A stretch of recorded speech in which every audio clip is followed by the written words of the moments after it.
Welcome back to Usapang Bayan at kasama pa rin natin ang ating pong dating Department of Energy Secretary, si Secretary Jericho Ikot Petilla. And of course, ang ating co-host na si Rach Marquez. Mr. Secretary or Ikot, no? So, ngayon ho na may oportunidad kayong makapaglingkod pa rin ho sa ating bayan. Ano ho ba ang binabalak nyong gawin kung sakaling kayo ho ay mahalal na bilang senador ng ating bayan? Gagawin na, very specific na ito, George and Rach, ano? Okay, specifically, of course, health. I've always been concerned about health of this country. Sabi ko nga, dito, kung natatandaan nyo, mayroong isang sini dati na ang tawag, isang bala ka lang. Pero meron naman akong sinasabi pagdating sa health, isang sakit ka lang. Lahat ng savings mo, ubos. Yes. At hindi ko sinasabing mahirap ka, pati mayaman, ubos. Totoo. At uutang ka pa. True. Pag magkasunod ang sakit mo, magnanakaw ka na siguro. Now, if this is the situation of our country, how can paano tayo asenso? Lahat ng tao nag-iingat, ayaw masakit, at kung masasakit, saan ako tatakbo? Sino makakatulong sa akin? So, it's been like this for quite some time. May improvement na tayo kasi meron natin PhilHealth.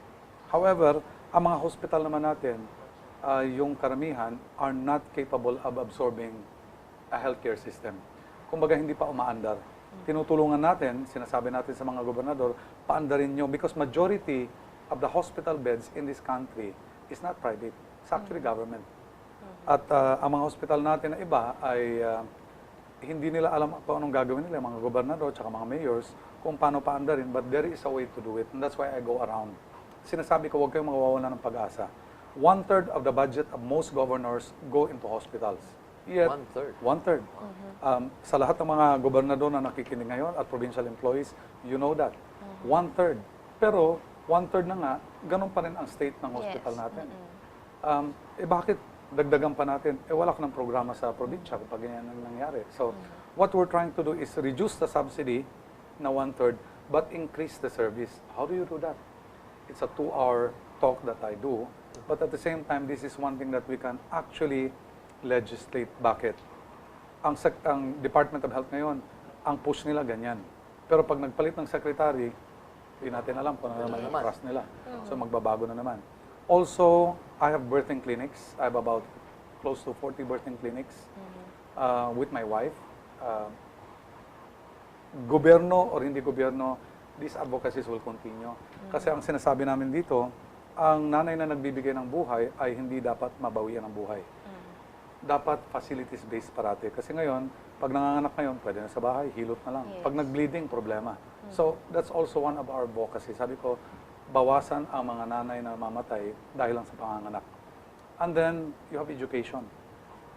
Being an educator, ang nakita ko dito talaga is, our problem 20 years ago, teachers and classroom. Our problem today, teachers and classrooms. Our problem 20 years from now is Teachers and classrooms. ang galing niyo talaga. Okay? And ang solusyon natin, build more classroom, hire more teachers. Walang katapusan yan. Hindi ka makakahabol. Bakit? Dito sa atin, mahilig tayo, mga anak. I see. Ang laki ng population natin. So, paano natin gagawin to? I did make a proposal before in DepEd na sabi ko, gobernador pa ako, sabi ko, baka po pwede ka mo, this is how I think, okay? This is how I was taught in school. Ang sinasabi ko parati, how do you manage your time? Very simple. 80% ng decision making mo can be quantified. If you quantify it, there is no decision making anymore. Numbers yan eh. 20% yung hindi mo pwedeng quantify, yun yung paglaanan mo. Balik tayo sa DepEd. I also feel that 70 to 80% ng ating subject matter can be digitized into multimedia, interactive multimedia. Case of example, precipitation. Umuulan, pumunta sa bundok, ilog, tapos pupunta sa dagat, mag-evaporate. Yung concept na yan takes about 4 hours to be taught in high school. Interactive, 30 minutes. So, what am I saying? Ano man sinasabi ko dito? Efficiency in teaching, those that can be digitized, i-digitize natin. What will happen here? You cut down the number of hours in classroom. Because you learn more, you learn faster. Let's not underestimate the kids now. Get a 4-year-old. Iwanan mo ng iPad for the first time. Yes. Kinabukasan, Marunong na. marunong na. Pero tayo, George, Mukhang 2 buwan na. Kailangan natin yan, tutorial. Tutorial. Oo. Kailangan mo natin yan. Merong dummies for iPad. Okay? iPad for dummies wala. Okay. But these kids, their appetite for learning is so huge, and whether you like it or not, yung mga apo nyo, yung mga anak natin, pag may homework, Google ka agad. Yes.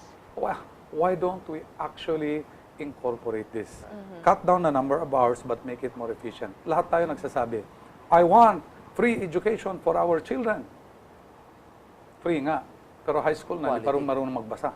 We want quality education because the key to the success of this country is not only education for all, but quality education at par with other countries. You can only do that with innovation. Mahirap habulin ang population natin. Mr. Secretary, isang nabanggit niyo na ang pinaka pagkukulang natin sa ating edukasyon ay kulang ng classrooms.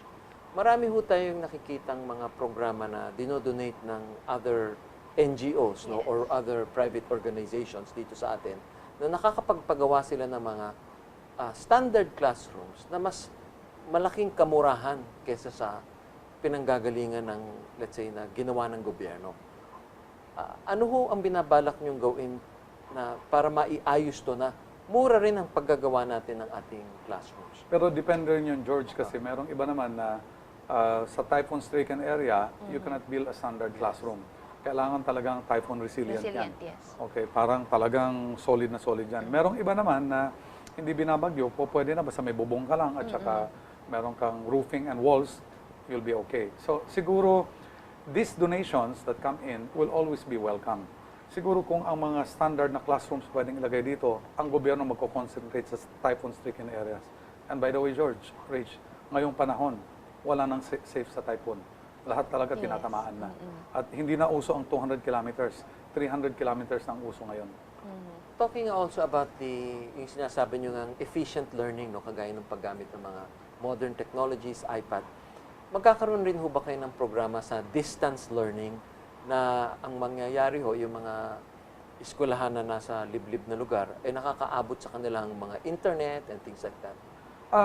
You actually don't need internet. Okay, I mean, good if you have internet. Yes. But you don't have to have a full-time internet. Ang ibig sabihin ko is that if you have a server, i-update mo lang every week ang lesson mo, and you don't really have to update it every week, no? Kahit every quarter. Then the kids can actually learn in a remote area, basta meron ka lang iPad network. Noon ang naisip ko computer, pero ngayon ang iPad mura na. You can actually install it, may mga 8,000 na ngayon eh. May mga 6,000. Okay. So, ang trabaho ng teacher is really to mentor them. Okay, to mentor them, coaching, okay, basically, but the lessons are actually there. Now, I have to admit, hindi lahat pwedeng digitize. For example, calculus, hindi mo pwedeng digitize. Composition, okay, hindi mo pwedeng digitize, kailangan mo ng mga teachers yan. But those that can be digitized, i-digitize na natin. And kung merong internet, ang kagandahan nito, George, is ganito.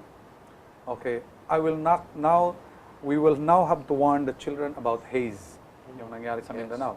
How do you do that? Oh my God, that's going to take a lot of time.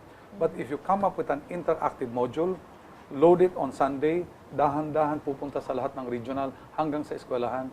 Monday morning, that's the first thing that they will actually look at. Interactive on what is haze all about and how to protect your health when it comes to that. Right now, medyo mahirap pa tayo. Pag may mali ang textbook mo, hindi pwedeng ibasura. Bakit? Kasi na-print na 2 million copies. Kailangan distribute muna. So, there are advantages. Ang sinasabi ko lang dito, innovation. Sir, naging gobernador po kayo ng Leyte for ilang terms din, no? 3 terms. For 3 terms. Ngayon po, yun po yung isa sa pinaka naapektuhan ng bagyong Yolanda. So, syempre, close po yun sa heart nyo. Tapos, nung nangyari po yun, kayo po yung secretary ng Department of Energy. Ano po ang status ngayon ng kuryente sa Tacloban? First of all, sinabi ko nga, sinasabi ko, itong ginawa ko bilang gobernador, lahat.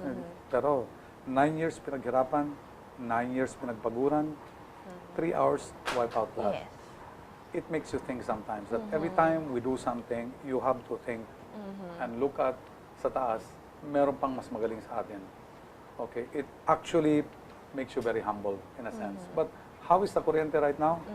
Well, nung wala pang kuryente, tinaya ko yung trabaho ko. Yes, I heard that. yes. I Tinaya ko remember that, kasi sir. dito sa panggobyernohan natin, minsan wala nang gusto maniwala, no? And the only way na maniniwala sila is kung pupusta ka. Yes. At pinasto ko yung trabaho ko, pero it's a calculated na pusta. Hindi naman ako pupusta ng hindi ako nagka-calculate. I'm a numbers Calculated person.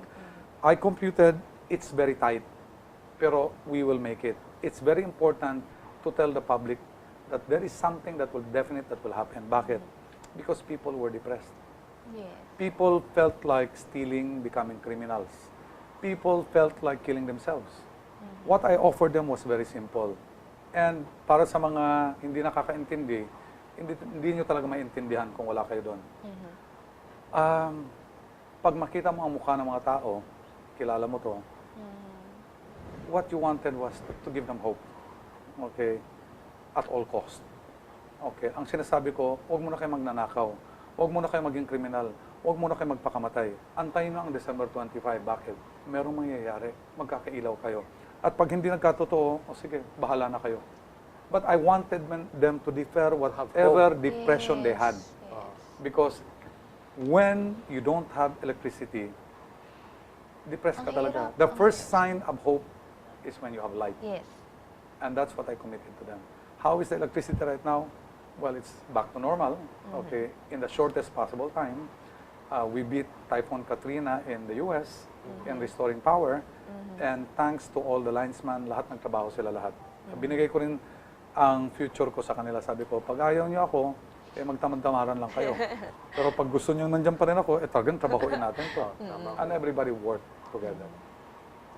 So, aside from the educational reforms that you're thinking of, ano ho pa ba ang mga pwede niyong gawin? General naman tayo, George tsaka Rach, no? Because ang nakikita ko dito, if I go back to renewable energy, pag sinabi mo, alam mo, ang ganda nito 20 years from now, nako 20 years from now, matanda na ako. But you look at the developed countries, you go around the developed countries, okay?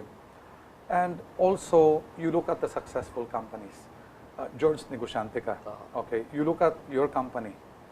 What is the basic common ingredient of a successful country and basically a successful business and person in the career? The most common denominator to is core values. Core values and discipline. Okay? Core values, when you look long term, hindi ka magbabago negosyo mo, yung core values mo nandiyan pa rin.